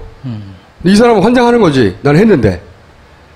혹시 그런 케이스가 있는 건지 혹은 그 외에도 꼭 학생과 학부모가 아니더라도 이런 통화 목록에 자기가 이해할 수 없이 사라졌다는 케이스를 들었거나 아시는 분들이 있거나 하면 저에게 좀 메일을 부탁드려요. 이거는 그냥 열심히 길에서 뛰어다니면서 전화한다고 찾아다닌다고 찾아지는 게 아니더라고요. 저희도 찾으려고 노력해봤는데 그런 분들이 나서지도 않고 그런 분들이 우선 누구인지 모르고요. 나서지도 않는 이유 중에 하나는 그분들이 입증할 수 없기 때문이기도 하겠죠. 제보를 바라고요. 이건 어설프게 주장하면 그야말로 또 허위사실, 유언비어 유포 이런 게 되는 거거든요. 근데 부모님들의 주장이 단순한 유언비어로 치부할 수는 없다. 여기까지는 이야기할 수 있을 것 같다는 거죠. 일단 다수의 증언이 있는 거고 박주민 변호사 얘기가 그 60개 넘는 폰을 협조를 받아서 복원 작업을 하고 있다니까 거기에 한번 기대를 걸어보고 저는 지난번에 그 증언을 듣고 나서 한번 곰곰이 생각해 본 거는 아직 뭘 특정하기는 이르지만 그러면 그 휴대전화 기록을 삭제를 누군가 했다면 그렇게 해서 얻을 수 있는 실익은 뭔가 뭐 이런 생각은 좀 들더라고요. 지난 세번에 잠깐 얘기했지만 사건의 재구성을 막는다든지 혹은 뭐 왜냐하면 그 시간에 의해서 재구성할 수 있는 사건이 있는데 지금은 공식 발표 이외에 재구성이 불가능해요. 수사본부에서 발표하는 공식 사건의 구성 외에 더 일찍 사건이 벌어졌는지 혹은 더 일찍 그것을 감지한 사람이 신고를 했는지 혹은 뭐 생존 학생이 정말로 10시 반 이후에는 아무도 없었는지 확인할 방법이 아무것도 없는 거죠. 지금으로서는. 과연 어떤 의미 있는 결과를 얻을 수 있을지는 모르겠어요. 하지만 이건 계속 알아봐야 된다 라고 생각해서 한 번 더 변호사를 통해서 물어본 거고 이제 앞으로 학부모, 학생뿐만 아닌 일반인들의 케이스, 혹은 뭐 나는 해경인데 그랬어. 해경이 저한테 연락할 일은 없을 것 같긴 하지만 그런 케이스를 들었어. 혹은 내가 해경의 친구인데 자기 핸드폰 삭제되는데 그런 케이스가 있다면 어떤 케이스든지 제보해 주시기 바라고 저희 메일 주소 나갈 거예요. 그리고 이제 두 번째 오늘 새롭게 할 얘기는 여러 가지 우여곡절이 있긴 있었는데 다이빙배 논란이 이 사안 중에 굉장히 큰 이슈 중에 하나였어요. 사기꾼이라는 얘기부터 시작해가지고 의인이라는 얘기까지. 오늘은 이 다이빙배 관련해서 아직까지 언론에 보도된 적이 없는 이야기를 하나 하려고 하는데 간단한 질문입니다. 왜 다이빙배를 철수했는가? 우리가 언론을 통해 듣기로는 아무도 구출하지 못했고 실패했기 때문에 철수했다. 이거예요. 이정인 대표가 언론에 나와서 나는 왜 그랬습니다 말한 적이 없어요. 한 번도. 그 일이 끝나고 나서 해외로 가버렸고 최근에 돌아오긴 했습니다만 아직 언론의 인터뷰에 응하지도 않고 이런 사안에 대해서. 그런데 이제 김명기 UDT 간사 사실은 세월호 현장에서 이종인 대표를 처음 만났고 그리고 이종인 대표의 다이빙배를 처음 타봤던 그러니까 친분이 있거나 직원이 있는 사람이 아닌 그 현장을 경험했던 분에게 물어봤어요. 다시. 왜 다시 물어봤냐면 그분이 이종인 대표가 있는 필리핀으로 날아가서 자기도 궁금해가지고 물어봤대요. 현장에 가서 필리핀 현장에 가서 왜 그때 철수했는지 이제 좀 얘기해달라고 그 얘기를 돌아온 김명기 간사하고 인터뷰를 해서 물어봤어요. 뭐라더냐. 그 인터뷰를 잠깐 먼저 들을게요. 지난 시간에 철수할 수밖에 없었던 이유에 대해서 이미 잠수사들이 너무 많이 떠났기 때문에 그 다이빙벨에 투입될 수 있는 인원의 숫자가 굉장히 적은 상태로 몇 명이었죠? 5명이었나요? 네. 원래 이제 24시간 내내 한다는 게 이 5명이 24시간 내내 한다는 게 아니라 이제 작업을 하고 교대를 계속 할 수 있다는 얘기였잖아요. 그렇죠. 연속 잠수를 할 수 있다는 것이. 근데 사람들이 일반인들은 이제 감압의 과정이라는 것 자체를 잘 이해를 못 하는데 잠수하러 내려가면 기압이 다르고 올라오는 동안 이제 기압이 달라서 혈액속에 기포가 생길 수 있잖아요. 그러면 공기방울이 생겼다는 건 그 공기방울이 혈관을 막을 수 있는 거 아닙니까? 그렇죠. 그게 소위 잠수병이고. 그게 생기지 말라고 천천히 압력을 맞춰가면서 올라오는 거잖아요. 그렇죠. 그게 시간이 오래 걸린다는 거고. 그죠? 벨이 가장 좋은 점이 제가 생각하는 건 동해 같은 경우에는 예를 들어 조류가 그렇게 세지 않으니까 그냥 혼자 몸으로 무엇을 붙잡지 않고도 수심한 5m, 6m 지점에서 감압을 할 수가 있어요. 아, 혼자? 예, 혼자. 하지만 거기는 조류가 세잖아요. 예, 사람이 날아다닌단 말이에요. 조류 때문에. 그리고 예를 들어 제가 설명을 드리면 언딘 바지선에서 지금 잠수 구조 작업을 하고 있는 분들이 뱃속에 세월에 안으로 들어갔을 때 거기서 1시간, 2시간, 3시간 작업할 수 있어요. 위에서 공기를 계속 공급을 해주니까. 문제는? 못하는 이유가 감압 때문에 그런데 한 30m 정도에서 10분 작업을 했다. 그러면 감압하는 시간까지 위로 올라오는데 10분 정도 소요된다고 보면 되거든요. 예를 들어 20분, 30분, 1시간 막 늘어나요. 그러면 감압하는 시간도 계속 늘어난단 말이에요. 그럼 30분 작업은 최소한 30분 이상 감압을 해야 돼요. 그런데 그쪽에서는 조류가 세기 때문에 올라올 때 못 버틴단 말이에요. 하지만 다이빙벨은 30분을 그 빠른 물 속에서 버틸 수가 없다. 감압하는 동안. 그렇기 때문에 오래 할 수가 없는 거군요. 그러니까 거꾸로 감압하는 그 시간을 버틸 수 있을 만큼만 잠수할 수 있는 거군요. 그렇죠. 그러니까 다이빙벨이 있으면 좋은 게 뭐냐? 거기서 5시간을 작업을 해도 5시간 감압하면 되니까. 그동안 가만 앉아 있으면 되니까.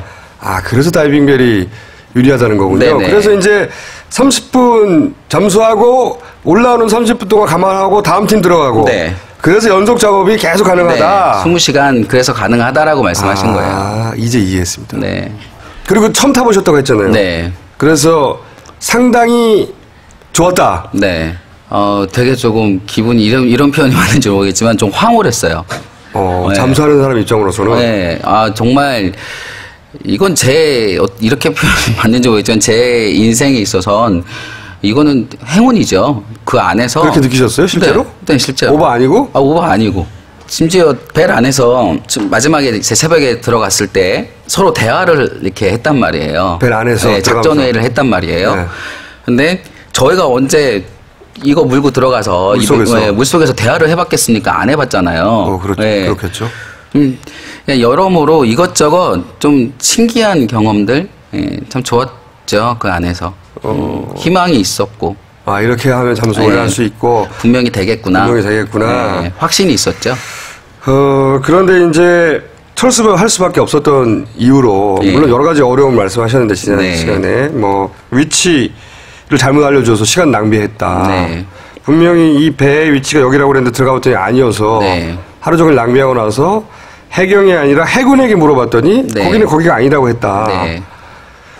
그래서 옮길까 하다가 이제 시간이 없으니까 그냥 잘못 알려진 위치에서라도 작업을 해보자 해서 들어갔고 들어갔는데 이런 식으로 작업하면 분명히 성과를 낼 수 있을 것 같다고 본인은 판단하셨는데 어느 순간 이종인 대표가 철수하자고 결정을 하셨고 그때는 완벽하게 이해는 안 되셨겠군요. 왜 가자고 그러는지. 분명히 성과 낼 수 있고 성공했다고 생각했는데 이종인 대표 가자고. 이종인 대표가 그 잠수사들의 신변을 보장할 수가 없겠구나 하는 판단을 했다. 그 얘기를 나중에 들으셨다면서요. 바이선에 대고 해경 고속정이 마치 들이받을 것처럼 그래서 그 위치가 게다가 다이빙 벨이 있는 위치고 잠수하는 위치여서 그렇게 하면 굉장히 위험한 것이고 사실은 아무도 그렇게 안 한다고. 절대 있을 수 없는 일이죠. 절대. 우리가 절대 있을 수 없다고 하면 직접 그 분야를 모르기 때문에 어느 정도로 말이 안 되는 건지 잘 몰라요. 어느 정도로 말이 안 되는 거죠 이게? 저희가 레저 다이빙 할 때요. 다이빙 안 해본 사람이 많으니까 다이빙으로 예를 드니까 어쨌든 레저 다이빙을 할 때 SMB라고 그 주황색 막대기예요. 풍선 같은 건데 이렇게 말아가지고 저희가 주머니 차고 들어간단 말이에요. 그거를 저희가 이제 상승을 해야겠다 할 때 거기에 이렇게 바람을 집어넣어요.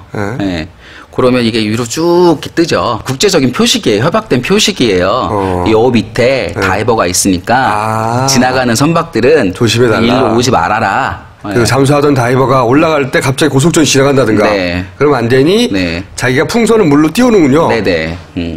그러면 그거를 보고 어선들이 오질 않아요. 알아서. 그런데 해경정이 그런 걸 모르겠습니까? 그렇죠. 국제적으로 다 하는 건데. 근데 그 해경정이 뻔히 알면서 거기 다이빙벨이 있다라는 아니 전 국민이 다이빙벨이 투입된 건 다 알았죠. 근데 그거를 알면서 그런 식으로 들어온다라는 거 그거는 뭐 전혀 있을 수도 없는 일이고요. 저도 이제 모르는 배도 그렇게 안 하는 거군요. 그렇죠. 그런데 저는 이제 그때 벨 안에 있었으니까 나중에 얘기를 들었을 때 바지선 위에 계셨던 분들이 무슨 말씀을 하시냐면 실수를 만약에 해경정이 실수를 했다 쳐요. 그러면 위에서 막 그 난리가 났었거든요. 미친 새끼들 막 그랬겠죠. 그랬는데 해경정 그 정장이 쳐다도 안 보더래요. 만약에 실수였다면 진짜 미안하다고 했어야 되는 상황인데도 큰일 날 뻔했다고 그렇게 욕하고 하는데도 쳐다도 안 보더래요. 의도네요. 그거 보고 그 얘기를 듣고서 제가 사실 그 얘기를 이번에 이 대표님 이제 딴 데서 만나서 그 얘기를 저 들은 거예요. 그러니까 당시 철수할 때만 하더라도 아니 왜 잘 되고 있는데 철수하지 이렇게 아셨군요. 저희랑 인터뷰할 때까지만 하더라도 잘 모르셨군요. 그냥 그러니까 느낌이었죠. 이런 이유들 때문에 부담을 느끼셔서 철수하지 않았을까 추정이었는데 근데 이번에 이제 해외에 나가서 만나셨다면서요. 얘기 들어보니 그게 실수였다면 진짜 미안하다고 큰일 날 뻔했다고 해야 될 상황인데도 바지선 위에서는 사람 죽이려고 그러냐고 막 고함을 치고 뭐라고 하는데도 쳐다도 안 보고 그냥 가버렸다? 의도죠. 그건 의도죠, 당연히. 그런 상황이라면. 그 얘기를 듣고 나서 처음에 그 가이드라인 위치 잘못 알려준 거 그쪽 해경 쪽에서는 그랬거든요. 뭐 커뮤니케이션에 오해가 있을 수 있죠. 무슨 커뮤니케이션에 오해가 있습니까? 이렇게 저희한테 얘기를 무슨 했는데 무슨 컴퓨터라고 그게. 다 의도구나. 다 의도구나라고 확신이 들었고요. 그리고 몰랐던 사실인데 솔직히 그 얘기를 듣고 이 대표님한테 뭐라고 했죠. 왜 그때 말씀 안 하셨습니까? 그때 인터뷰 때 왜 그냥 실패라고 짧게 말하고 그래서 막 그 언론들이 네. 다이빙 실패 보도했잖아요. 네. 그때 왜 그런 얘기도 안 하고 해명도 안 하고 네. 실패다. 네. 그럼 가버렸냐고. 네. 저도 궁금했어요. 저도 몰랐는데 지금 이 충돌 사건 말고 그날 아침에 네, 해군에서 네, 그 투스타 분 있어요. 투스타. 네, 제가 성함은 말씀을 못 드리겠고요. 드려도 되나요? 투스타 많지도 않은데 뭐 네, 어쨌든 네, 그분이 오셔가지고 아침에 저희 그 숙소로 오셔가지고 뭐 인사도 안 하고 그냥 딱 오더니 그냥 뭐 다짜고짜 우리 이제 작업해야 되니까 배 빼라 이랬다는 거예요. 철수한 날 아침에? 네. 네. 그래서 빼게 된 결정적인 이유가 그거. 빼라고 했군요. 네. 근데 그런 얘기도 안 하고 네, 안 하신 거예요. 그 전날 밤에 어떤 네. 위험한 상황들이나 네. 비협조 상황들이나 이런 얘기는 다 안 하신 거군요. 네.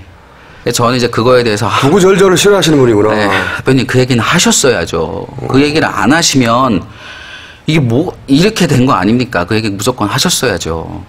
그러면 솔직히 욕은 그렇게 안 먹었을 거 아닙니까? 아, 욕하는 사람들은요 정해져 있어요. 네. 어차피 욕하는 사람들은 욕하는 거고요. 다만 이제 네. 그 작업이 잘 돼서 한 사람이 더 빨리 구조되거나 수습되길 네. 원했던 사람들 입장에서는 왜 갔을까? 의아한 거지. 네. 욕을 하는 사람들은 한쪽 구석에 정해져 있고요. 그 사람들은 그런 결과가 나오면 안 됐던 사람들이지. 네. 아이고 잘 걸렸다 이렇게 한 건데, 근데 거기에 그들이 딱 써먹기 좋은 워딩을 하셨죠. 네. 그냥 단순히 실패했다, 떠나겠다 하고 떠나버리셨기 때문에 빼라고 했군요. 네. 그러니까 다이빙 벨이 잘 되고 있는 상황이었는데 빼라고 한 거군요. 네. 그러니까 된 거를 보고 제 생각도 그렇고 대표님 말씀도 그렇고 이제 분명히 이건 되는 거다라고 걔들이 봤잖아요, 눈으로. 그렇죠. 네. 그러니까 이게 더 이상 냅두면 안 되겠다. 그렇게 판단을 하고 빼라 한 거죠. 그 얘기를 근데 한마디도 안 하셨네. 그러니까요. 저도 몰랐습니다. 참 대단한 분이긴 해요.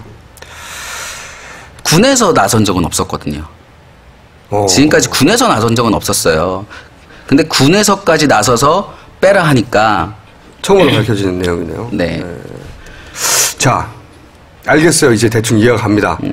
김명기 간사가 주장하는 해당 해군 소장의 의견은 차후 취재해 알려드리겠습니다. 간단한 의문이죠. 선사나 뭐 해경이나 업체가 해군 장성한테 심부름 시킬 수 있느냐? 저거 빼라고. 해군 투스타한테. 예를 들어서 뭐 해경이나 업체가 그동안에 자신들이 주장해온 작업 방식이 틀리지 않았다는 걸 입증하려고 다이빙벨을 방해했다 라고 생각했었다며 그동안에. 근데 이번에는 해군 장성이 등장한 거예요. 이거는 그 레벨에서 다룰 수 있는 일이 아니지 않느냐 라고 의문을 가지는 거죠. 그래서 연이어서 그러면 해군이 과연 해군 차원에서 할 수 있는 일을 모두 다 했을까? 연달아서 이런 의문도 가져봤어요. 그러니까 모든 민관은 물론이거니와 모든 자원을 다 동원하라고 했는데 그럼 해군의 장비 중에 거기 써먹을 수 있는 장비는 없었을까? 해군에서 직접 만든 동영상이에요.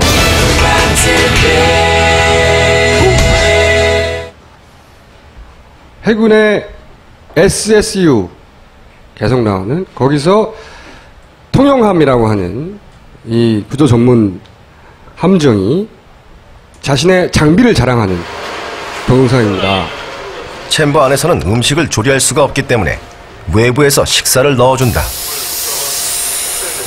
하지만 이때도 챔버와 외부 간의 엄격한 통제가 이루어진다. 자, 이 장비를 메디컬락이라 불리는 문을 열고 닫다가 전체 영상은 자칫 챔버의 압력이 유실되기라도 하면 보시고 잠수사들이 치명상을 입기 때문이다. 감압을 이 안에서 하는 거예요. 오랫동안 물속에 있었던 사람이. 메디컬락 사용 끝. 그 과정을 보여주는 거고. 자, 그런데 이 이전에 투입돼. 설명하는 거예요. 98년에 북한 반잠수정의 인형은 자랑입니다. 세계 신기록 세웠다고 고화 잠수 기술을 도입한 지 4년 만에 달성한 쾌거다.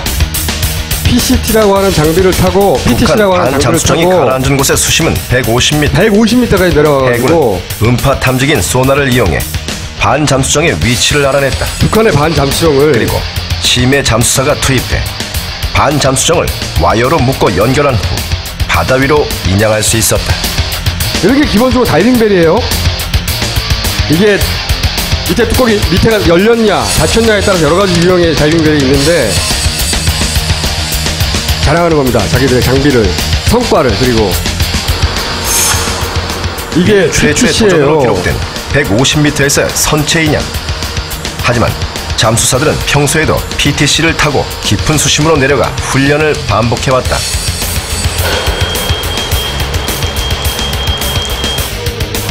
이렇게 생긴 거예요.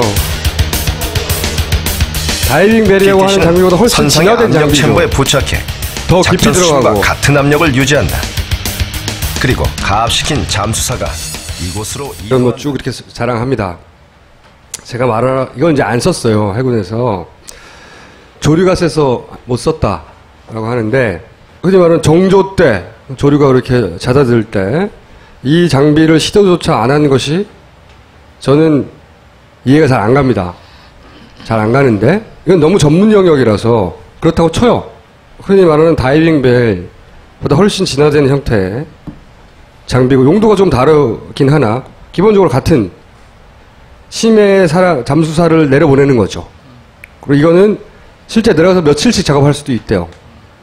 잠수야 이거 안 하더라도 지금처럼 다이버들이 몸으로 떼온다고 쳐요. 근데 제가 이걸 보면서 의문이 들었던 건 만약에 생존자가 존재했다고 쳐보자고요. 그 안에 어떻게 꺼낼 거야? 아까 다이빙벨 설명 들으셨죠? 그 속에 10분 있었으면 감압할 때 10분은 걸린다고. 그래야 그 압력이나 모든 게 몸에 맞아가지고 기포가 안 생기고 잠수증 안 걸려서 올라온단 말이죠. 근데 만약에 물속에서 3일 동안 생존했어요. 어떤 생존자 발견했어요. 그럼 바로 꺼내면 죽는 거예요. 3일간이나 그 압력에 적응이 돼버렸기 때문에. 그렇죠? 그러면 생존자가 발견되었을 때 그 생존자가 안전하게 올라올 수 있는 장비가 현장에 있어야 되잖아요. 언제 발견될지 모르니까. 그리고 그럴 때 이런 장비를 쓸 수 있대요. 그런데 제가 거기 동원됐던 장비들을 이렇게 쳐다봤지만 생존자가 있을 때 그 생존자가 무사히 물 위로 올라올 수 있도록 도와주는 장비는 거기 동원된 적이 없어요. 우리는 생존자가 발견되기만 하면 꺼내면 끝나는 건 줄 알았죠, 처음에는. 그게 아니더라는 거지. 이 장비에 대해서 알아보다 보니 이 장비를 뭐 조류가 세서 이걸 타고 못 들어갔다고는 쳐요. 받아들여서. 그러면 이런 식의 원리를 가진 장비가 항상 그 현장에서 대기하고 있어서 언제 발견될지 모르는 생존자가 발견되면 거기 옮겨 타서 그 안에서 감압하는 과정을 거치고 그래서 무사히 올라올 수 있는 장비가 상시 대기되어 있었어야 한다는 걸 사건이 진행되는 그 실시간 그 당시에 난 몰랐다고. 근데 나중에 보니 이런 게 있었어야 한다는 거죠. 동원 안 됐다는 거지. 그럼 진짜로 필요한 모든 장비가 동원되고 그리고 언제 구조될지 모르는 사람들을 위해서 그런 장비들이 항상 대기하고 있었냐 아니라는 거. 그러니까 다이빙벨 하나를 못 잡아먹어서 막 난리를 칠 때 우리 정부가 정말 구조에 가능한 모든 자원을 동원했는가? 저는 아닌 것 같은 거죠. 정부의 책임을 따져나갈 때 이런 구멍들에 대해 꼼꼼히, 왜냐하면 저희들은 모르지만 거기는 전문가들이 많잖아요. 모든 자원을 다 동원했느냐? 안 했으면 왜 안 했느냐? 이 질문을 계속해 나가야 된다. 이런 생각이 드는 거고, 저는 이종인 대표에 대해서 딱히 어떤 사람은 사기꾼이라고 해요. 소송도 당했어요, 지금. 이상호 기자도 사기로 소송을 당했어. 다이빙벨에 대해서 사기쳤다 이거지. 이상호 기자를 만났더니 저희가 이때까지 수십 건의 소송을 당했지만 사기로 당한 건 처음이라고. 내 알 바 아니지, 나도 바빠, 소송. 그런데 이제 한쪽에서는 사기꾼이라고 하고 한쪽에서는 최선을 다했지만 어쩔 수 없는 현실적인 문제가 있었나 보다 이해해주고 이런 양극단의 반응들이 있는데, 실패했을 때 보수 언론에서 정말 반가워했죠. 조선일보니 동아일보니. 왜냐하면 천안함 때부터 눈밖에 났거든요. 예, 그것도 그렇고요. 만약에 정말 사기꾼을 발견한 거라면 보수만 좋아할 일이 아니거든요. 사기꾼을 밝혀내는 걸 좋아하는 건 한겨레도 아주 좋아요. 그건 진보 보수의 문제가 아니라 사기를 발견했을 때는 우린 본능적으로 달려서 물어뜯게 마련인데 사실은 이 사안은 그래서 사기를 쳤냐 아니냐로 보면 안 된다는 거지. 저는 다른 건 다 떠나서 제가 전문가가 아니니까 한 가지는 분명한 것 같아요. 제가 이 이종인 대표의 역할 중에 대단히 인정하는 부분은 뭐냐면 결과론적으로 아무도 구조하지 못했다고 하는 것에 대해서는 뭐 여러 가지 해명이나 여러 가지 반론이 존재하겠지만 인정하는 부분은 뭐냐면 3일째에 이종인 대표가 JTBC에 인터뷰를 하기 전까지는 모두들 열심히 하고 있는데 부모님들은 안타까워서 사실은 여러 가지 요구를 하지만 모두들 열심히 하고 있는데 현실적 한계 때문에 어쩔 수가 없는 거구나 정도로 이해했어요. 저는 사실 초반에 이틀은. 근데 이종인 대표로 인해서 처음으로 아 이게 사고가 아니라 누군가 할 수 있는 걸 다 안 하고 있는 거 아닐까? 라는 의구심을 처음으로 가졌다고요. 이분이 그런 역할을 해주지 않았으면 사실은 세월호가 지금만큼이라도 여러 가지 의혹의 덩어리라는 게 밝혀지지 않았을 수 있어요. 최초의 강력한 의문 제기가 있었고 그 역할로도 저는 큰 일을 해냈다고 생각해요. 그로 인해 이분이 받고 있는 여러 가지 고통, 불이익 뭐 거기에 대해서 이야기하기 이전에 그렇게 생각 안 하십니까? 안 하면 말고요. 아니 저도 이분을 천안함 취재하면서 처음 만나가지고 그 뒤로 계속 뵀는데 가끔씩 이 말투가 오해를 불러일으키게끔 하는 게 있긴 있어요. 맞아요. 그리고 그 몇몇 언론에서 인용을 했던 그 말할 때의 대목이 제가 아는 이종인 대표의 표현은 일단은 그랬을 거예요. 현장에 갔을 때 가족들의 기대가 굉장히 높은 거고 자신은 전문가고 그런 높은 기대에 부합하지 못했으면 결과적으로 난 실패한 거다. 그 얘기를 한 거죠. 나머지는 변명이고 네. 구질구질하다. 성격이기도 해요. 여하간 저는 이제 이 다이빙벨이 뭐 꼭 필요했다 필요하지 않았다 혹은 성공했다 실패했다 이런 얘기를 하려는 게 아니라 이 다이빙벨 사안을 통해서 이거 다이빙벨을 막으려고 했던 것이 단순히 해경이나 업체 차원이 아닌 것 같다. 그리고 다이빙벨을 비롯하여 그러면 필요했던 모든 장비가 투입되었느냐 이런 질문을 해야 한다는 거죠. 그리고 그것은 명백히 정부의 책임 영역이고 그런 생각이 들어서 이걸 거론한 거고요. 다음 시간에 또 다른 사안을 가지고 얘기를 할 텐데 오늘 할 얘기의 요약은 사실 여기까지예요. 이런 생각이 듭니다. 이제 제가 선거 관련 얘기할 때 이거 음모론이 아니라고 강조를 했었어요. 지난 시간에. 그 이유는 뭐냐면 이 선거처럼 중요한 사안은 어떤 작은 의구심도 남아서는 안 된다. 그래서 사람들이 제기하는 여러 가지 종류의 뭐 걱정, 우려, 의혹 이 모든 것에 선관위는 성실히 답을 해야 하고 그리고 혹여라도 있을지 모르는 어떤 구멍을 이런 걱정이나 우려를 활용해서 찾아내려고 해야 한다는 거죠. 근데 그 우려가 완벽하지 않다고 해서 사람들이 이거는 음모론이라고 쳐버리면 그런 우려나 걱정을 가지고 있는 사람들이 나는 이게 음모론이 아닙니다라고 자신을 방어하는데 너무 많은 에너지를 써요. 그러니까 자기는 객관적이고 자기는 음모론자가 아니라는 말을 하는데 에너지를 써버리는 겁니다. 그 에너지를 99개 중에 하나를 찾는데 보태야 되는데 그래도 겨우 찾을까 말까 하는데 이런 사안은 그래서 제가 굳이 이런 건 음모론이 아니라고 말을 해둬야 된다고 생각해요. 저는 원래 그런 말을 많이 들어서 그런 말을 들어도 부담은 없어요.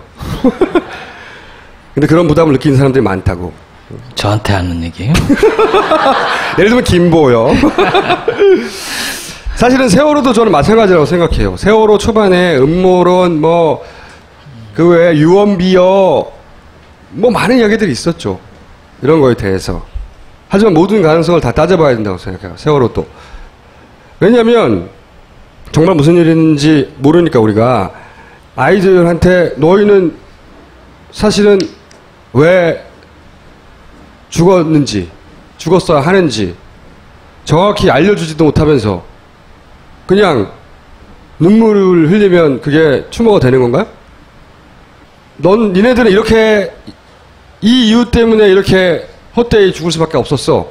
못 말해주잖아. 지금은 정확한 이유를 모르니까.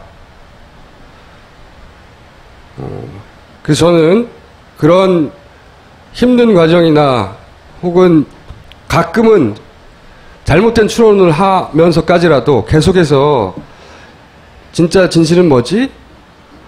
계속 찾아가는 게 그게 추모라고 생각해요. 그래서 야 이거였어 이유가? 라고 내놔야 되는 거죠. 살아있는 사람들이. 그래서 저희 파파이스는 이렇게 진실을 찾는 것으로 추모하도록 하겠습니다. 감사합니다. 오늘 여기까지입니다. 고맙습니다.